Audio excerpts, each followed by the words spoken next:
waiter Alexander doesn't need eyes in the back of his head because he has the peculiar ability to turn his neck through a complete 180 degrees. Normally the muscles and the vertebrae in the neck prevent that happening, but because of a peculiarity in his spine, Alexander has confounded orthopedic specialists for years. Many years ago, I started doing gymnastics, he says. That's when I noticed that my vertebrae seem to be very flexible and that I can turn my head farther than normal. I worked at it little by little, going a little farther each time, and one day I was able to turn my head all the way around.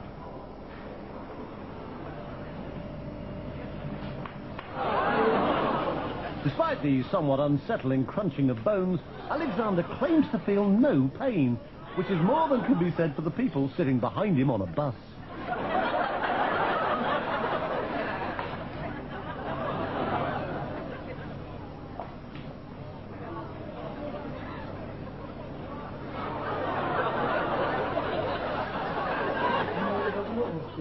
When I do it, it takes energy out of my whole body, he says. It requires 100% concentration. This may sound silly, I know, but in that moment, I don't feel like myself. It's as if I were another person whose body is filled with some kind of energy.